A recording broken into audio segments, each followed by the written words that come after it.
코로나19 소식으로 이어갑니다. 정부가 미국 파이저사가 개발한 먹는 치료제의 긴급 사용을 승인했습니다. 빠르면 다음 달 중순부터 국내에 들어와서 이 병원에 입원하지 않는 환자한테 공급할 예정인데요.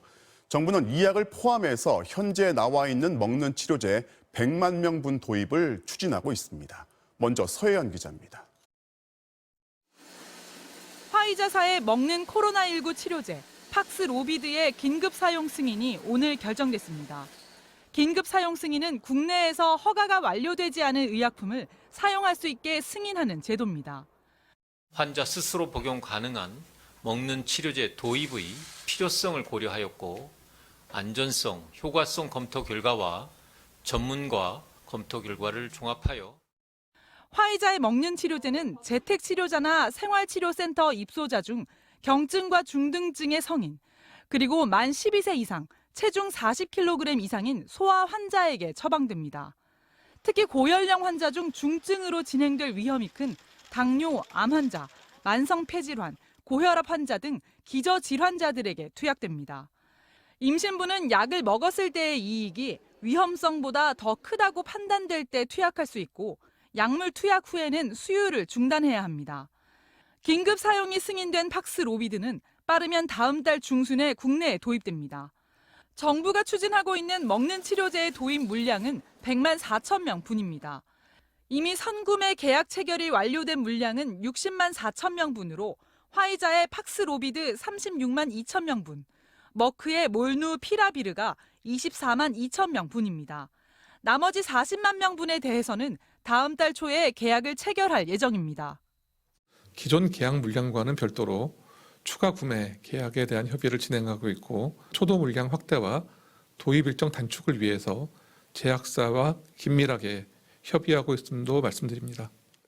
식약처는 머크사에 먹는 치료제 몰누피라비르에 대해서도 안전성과 효과에 관한 자료를 확인하며 긴급 사용 승인을 검토 중입니다. MBC 뉴스 서혜연입니다. 네, 이 약은 바이러스가 더 이상 증가하는 걸 초기에 막아주다 보니 경증 환자의 입원과 사망을 88% 감소시켰다는 연구 결과도 있습니다.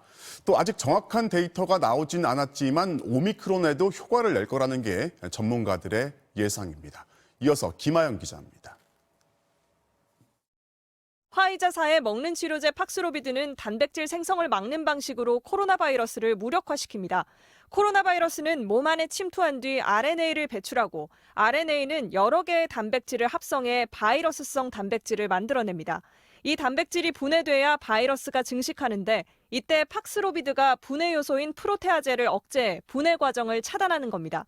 임상시험 결과 팍스로비드를 복용한 환자들의 입원과 사망률은 88% 감소한 것으로 나타났습니다. 먹는 치료제가 본격 도입되면 위중증 진행을 줄여 의료체계의 부담을 경감할 수 있습니다. 경구용 치료제의 신규 도입을 통해서 고위험, 경증, 중등증 환자의 입원과 사망 감소, 그리고 의료 방역 체계 유지에도 기여할 것으로.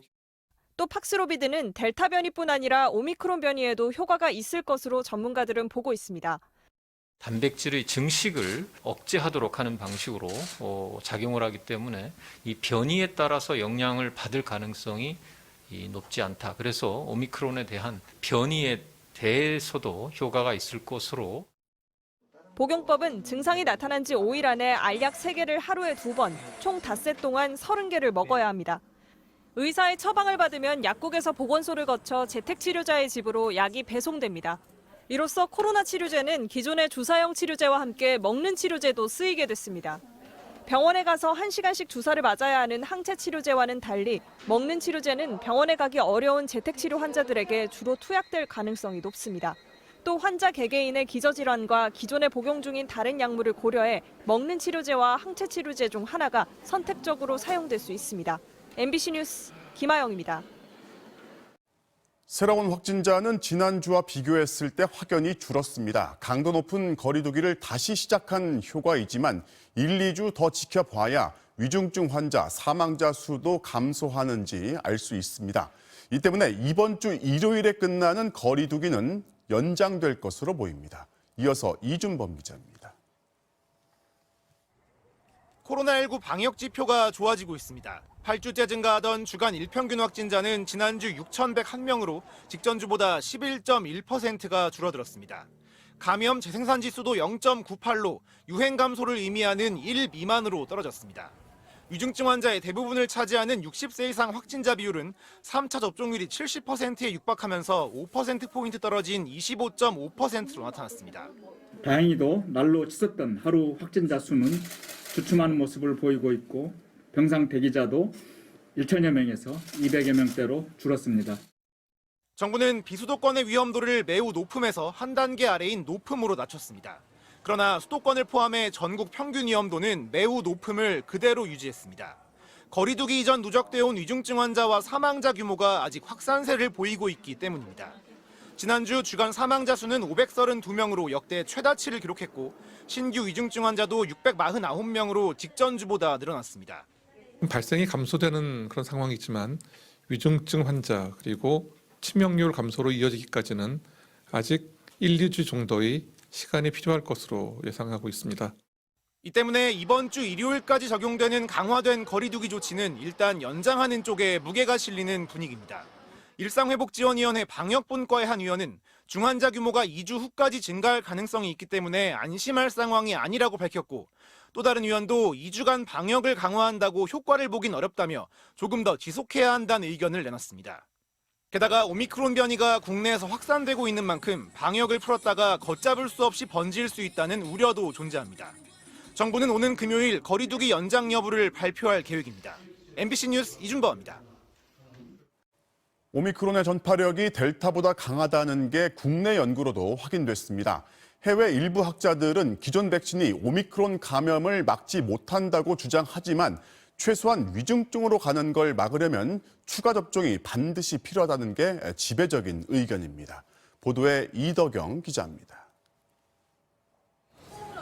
국내 오미크론 변이 감염자가 69명 추가 확인돼 모두 445명으로 늘었습니다. 광주 서구양 식당에서 11명이 감염되는 등 집단 감염이 꾸준히 발생하고 있기 때문입니다. 역학조사 결과 오미크론 변이는 주로 식당이나 목욕탕, 노래방 등 다중이용 시설을 통해 확산된 것으로 나타났습니다. 한 달 미만의 기간 동안 10차례 정도의 전파 사례가 발생하였고 추정 감염 장소가 음식점인 비율이 33.3%로 가장 높았습니다. 오미크론 변이가 다중이용 시설에서 쉽게 확산될 수 있었던 이유는 높은 전파력 때문입니다. 질병관리청 분석 결과 오미크론의 양성률, 즉 사람 세포의 침투에 증식할 가능성은 델타 변이보다 1.5배 이상 높은 56%로 확인됐습니다. 오미크론에 대한 백신의 효능을 둘러싼 논란도 거세지고 있습니다.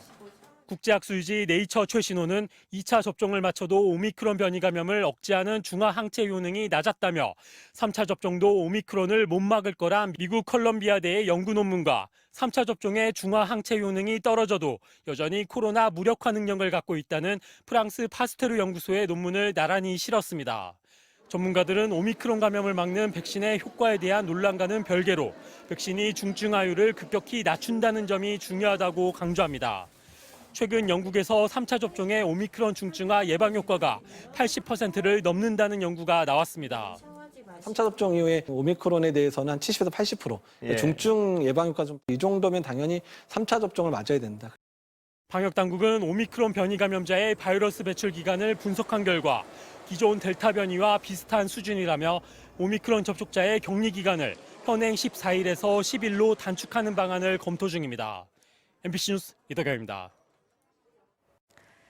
조금 전인 오후 5시부터 정부의 방역 지침에 반대하는 자영업자들이 이렇게 간판에 불을 끄고 영업을 하는 소등 시위를 벌이고 있습니다. 정부가 오늘부터 자영업자들에게 100만 원씩 지원을 하기 시작했지만 이들은 영업시간 연장 같은 더 현실적인 조치와 보상을 요구하고 있습니다. 임상재 기자가 이들의 이야기를 들어봤습니다. 오후 5시 어둠이 내린 거리. 환하게 켜져 있던 가게 간판의 조명이 갑자기 꺼집니다. 본격적인 저녁 장사로 분주할 시간이지만 정부의 강화된 방역 지침에 항의하려고 자영업자들이 건물의 노출 간판과 입간판의 불을 모두 끄는 방식으로 시위에 나선 겁니다. 이곳 거리에는 식당과 술집 등 약 350곳이 몰려 있는데요. 보시다시피 대부분의 가게가 간판 소등 시위에 참여했습니다. 자영업자들은 연말 그 대목이거든요, 사실. 예약이 3건이나 캔슬 났거든요. 사인은 그냥 자체로 모임을 하지 말라는 뜻이거든요. 자영업자들은 오늘과 내일 이틀 동안 오후 5시부터 9시까지 이 같은 소등 시위를 벌일 계획입니다. 단계적 일상 회복이 한 달 반 만에 중단되고 방역 지침이 다시 강화되자 자영업자들은 사정이 더 나빠졌다고 하소연했습니다. 차라리 한꺼번에 타이트하게 해서 딱 뭐 줄던가 또 이렇게 해버리니까 사람 더 죽겠죠. 정부가 오늘부터 방역 조치로 매출에 손실을 본 자영업자들에게 100만 원씩 지원하기 시작했지만 현장 반응은 싸늘합니다. 장기간의 영업 손실을 보존하기엔 턱없이 부족하다는 겁니다. 월세도 그렇고 인건비도 그렇고 일단 나가야 될 게 엄청 많은데 이게 계속 밀리다 보니까 대출도 조금 끼게 되고. 자영업자 단체는 오늘 하루 소등 시위에 참여한 곳은 약 30만 곳에 달한다고 밝혔습니다. 음식 배달을 하고 택배 배달을 하고 이게 현실입니다. 영업시간 제한 조치를 풀어달라는 거 하고 또한 인원을 대폭 늘려달라는 겁니다. 이들은 내일 김부겸 국무총리와 면담을 하고 100% 손실 보장과 영업시간 연장, 인원 제한 완화 등을 요구할 계획입니다.